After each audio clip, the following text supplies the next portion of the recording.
Hello everyone, welcome back to my another new video. তো আজকে বানাবো হচ্ছে হোয়াইট সস পাস্তা।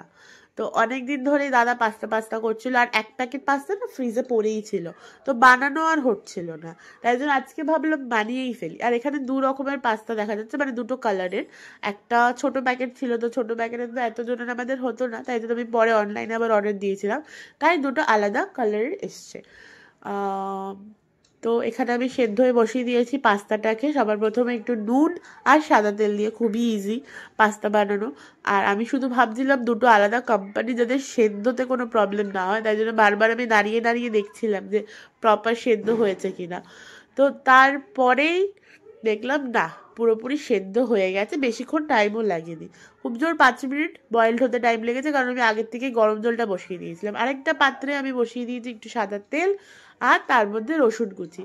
আর আমার ততক্ষণে হয়ে গেছিলো পাস্তাটা বয়েল, তাই আমি ওটা ঠান্ডা জলের মধ্যে দিয়ে দিয়েছি।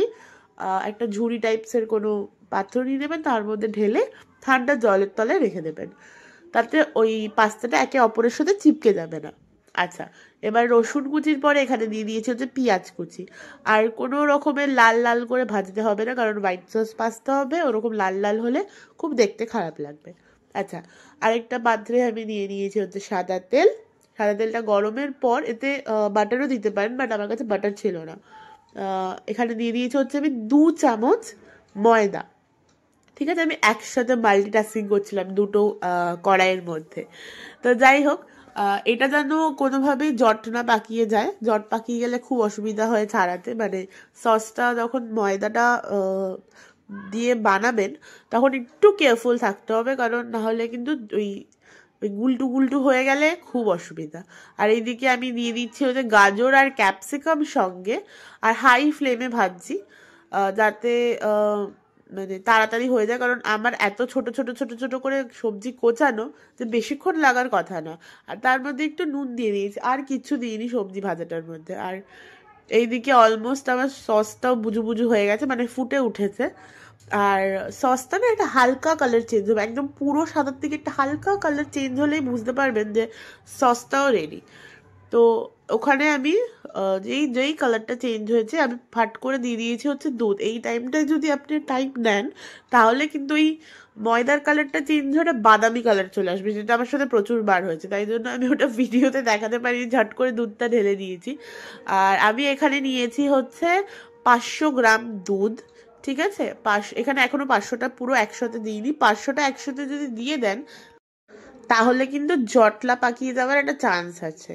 ঠিক আছে, মানে যেটাকে পাতি কথায় বলে লামস, লামস হয়ে যাওয়ার চান্স আছে। সেটা যেন কোনোভাবেই না হয়, একদম আস্তে আস্তে আস্তে আস্তে করতে হবে। একটু ধৈর্য নিয়ে সসটা তৈরি করতে হবে, কিন্তু টাইম অতটা নেয় না নর্মালি। বাট হ্যাঁ, একটু অনেক সময় যারা নতুন হাত তাদের প্রবলেম হয়, যেমন আমারই প্রথম প্রথম প্রচণ্ড প্রবলেম হতো। আমি মায়ের কাছে 3-4 বার শেখার পরে আমি প্রপারলি শিখেছি। তো এবার দিয়ে দিয়েছি দুধের মধ্যেই নুন, মানে যে সসটা তৈরি করছে তার মধ্যে 1 চামচ মতো নুন দিয়ে দিলাম, কারণ আমাদের মাথায় রাখতে হবে আমরা সবজি ভাজাতেও নুন দিয়েছি, আর সেদ্ধর সময় পাস্তাটা তখনও নুন দিয়েছি। তো নুনের আন্দাজটা নিজেদের মাথায় রাখতে হবে, নাহলে একটু গন্ডগোল হয়ে যেতে পারে। আর এবার আমি পুরো দুধটাই ঢেলে দিয়েছি, আর নাড়িয়ে নাড়িয়ে দেখছি কোনো লামস আছে কিনা। বাট এখানে কিন্তু কোনো লামসই নেই। একটু ফুটতে দেবো, একটু ঘন হলেই আমরা একের পর এক সব মশলাগুলি দিয়ে দেবো এর মধ্যে। এমন তো কিছু মশলা পড়ে না। তো যাই হোক, কিন্তু একটু ওয়েট করতে হবে যতক্ষণ না ঘন হয়, মানে ওই থিকনেসটা চাই সসের। ঠিক আছে, নাহলে খুব জঘন্য লাগবে কিন্তু। তো অলমোস্ট কথা বলতে বলতে আমার থিকনেসটা চলে এসছে, আমার দুধটা হাফ হয়ে এসছে অলমোস্ট। আর এতে আমি দিয়ে দিচ্ছি ব্ল্যাক পেপার। ব্ল্যাক পেপারটা বেশি দিচ্ছি কারণ আমি কোনো রকমের ওই গ্রিন চিলি ইউজ করিনি। সব লঙ্কাটা এর ওপরেই ঝাল বেস্টের হবে, তাই জন্য একটু বেশি করে আমি গোলমরিচ দিচ্ছি। আর আমার বাড়িতে সবাই প্রচণ্ড ঝাল খায়, তাই জন্য আমার কোনো অসুবিধা নেই ঝাল দিতে। তো যাদের বাড়িতে যেরকম ঝাল খাই সেই অনুযায়ী গরম মশলাটা, গোলমরিচটা দেবেন। আমি খালি আজকে গোলমরিচকে গরম মশলা করছি, এটা আমার হয়, গোলমরিচ আর গরম মশলা আমি খুব গুলিয়ে ফেলি। আচ্ছা, এইখানে দিয়ে দিলাম হচ্ছে 1 প্যাকেট মিক্সড হার্বস বা অরিগ্যানো বলা যেতে পারে এটাকে। 1 প্যাকেট দিয়ে দিলাম, কারণ এইগুলিতেই টেস্ট আনবে, আর এছাড়া কোনো মশলা এতে পড়বে না। তো এটাকে ভালো করে নাড়িয়ে দিতে হবে। আর দুধটার যেই মানে কোয়ালিটিটা দেখছেন কতটা ঠিক হয়ে গেছে। আগের একটা দুধটা কতটা পাতলা ছিল আর এখন কতটা ঘন হয়ে উঠেছে। তো এখানে ভালো করে এবার মশলাগুলোকে মিশিয়ে নিতে হবে, নাহলে না ওই মশলাগুলো আবার যদি গুলটি গুলটি হয়ে যায় সেটা একটা প্রবলেম। আর সাইড থেকে দুধগুলো কাচাতে থাকবেন, যেগুলো ওই জাল দেওয়ার পরে যে একটা সাইডে জমে যাচ্ছে ওগুলোকে কাচাতে থাকবেন ওর সাথে সাথে। তাতে দুধটা আরও বেশি ঘন হয়, আরও বেশি টেস্টি হয়। এমনিতে আমি দুধ খাই না, কিন্তু এইসবের বেলায় আমি কিন্তু পাস্তা থেকে পেছনেও পা ফেলি না। যাই হোক, পাস্তা হচ্ছে আমার হোয়াইট সস পাস্তা হচ্ছে একটা ফেভারিটের মধ্যে জিনিস, মানে অতিরিক্ত ফেভারিট জিনিস। আর এতে দিয়ে দিলাম চিলি ফ্লেক্স, তাও হাফ প্যাকেট কি 1 প্যাকেট পুরোটাই দিয়ে দিচ্ছি আমি, কারণ প্রচণ্ড ঝাল খাই আমরা, যেহেতু আমাদের কাছে ওইটুকুনি গোলমরিচের ঝাল কিছুই না, আর আমাদের কোয়ান্টিটিটা প্রচুর। ঠিক আছে, আপনারা নিশ্চয়ই আপনাদের কোয়ান্টিটিটা দেখে বানাবেন, কারণ পাস্তার কোয়ান্টিটিটা দেখলে বুঝবেন আমরা কতটা পাস্তা বানাচ্ছি। আর সঙ্গে যেহেতু সবজির মধ্যেও কোনো ঝাল নেই বা সবজিতেও কোনো মশলা নেই, তো এই সসটার মধ্যেই বেশি করে সব কিছু ঢেলে দিতে হবে, যাতে পুরো ইকুয়ালি ব্যালেন্সড হয়ে যায় সসটা। তো এখানে আমার সসটাও অলমোস্ট রেডি, আমি আরেকটু নাড়িয়ে নাড়িয়ে গাঢ় করার চেষ্টা। তো এবার এতে দিয়ে দেবো হচ্ছে আমার ফেভারিট জিনিস, চিজ। আমি এখানে 2টো স্লাইস চিজ, মানে 2টোই স্লাইস চিজ ইউজ করব এখানে। একটা প্রথমে এখন দিয়ে দিচ্ছি হচ্ছে এটা গোটা স্লাইস চিজ। আহা, মানে ভাবতে পারছেন এটা কি সুন্দর অসাধারণ খেতে হয়েছিল। আমি এখনও আমার মুখে জল চলে আসছে ভয়েস ওভার দিতে গিয়ে। অ্যাকচুয়ালি খুব ভালো খেতে হয়েছিল অ্যাকচুয়ালি। আর চিজ দেওয়াতে না আরেকটু থিকনেসটা বেড়ে যাবে, আর টেস্টটাও অনেকটা বেড়ে যাবে। ঠিক আছে, প্রচণ্ড ভালো খেতে হয়েছিল, প্রচণ্ড। আর এবার সসটা হচ্ছে আমাদের পুরোপুরি রেডি। থিকনেসটা দেখে বুঝতে পারছেন পুরোপুরি আমাদের সসটা রেডি হয়ে গেছে। এবার হচ্ছে আমাদের আস্তে আস্তে করে পাস্তাগুলো এতে ঢেলে দিতে হবে।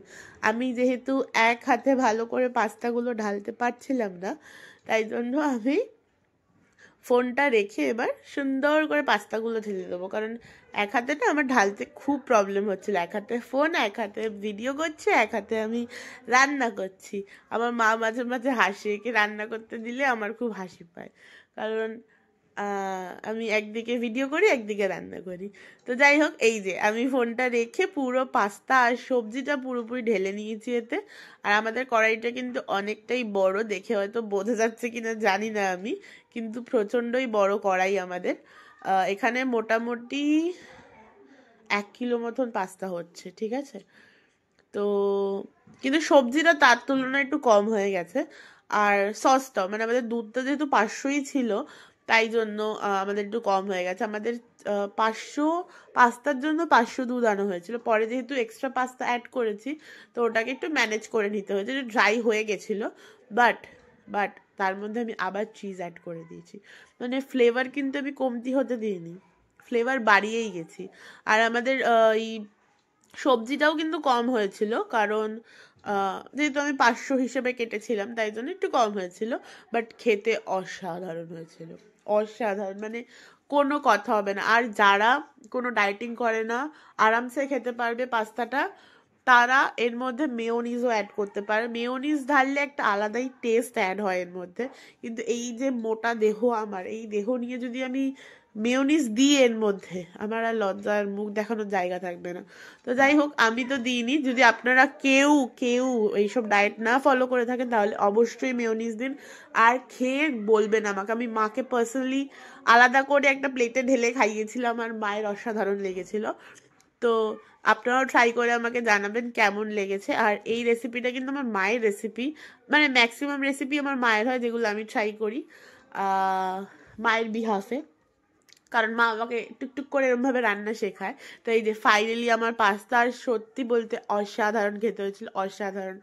আপনারাও খেয়ে দেখুন আর আমাকে কমেন্ট করে বলতে ভুলবেন না। ঠিক আছে, টাটা। আজকে ভিডিওটা ভালো লাগলে লাইক শেয়ার সাবস্ক্রাইব করে দেবেন।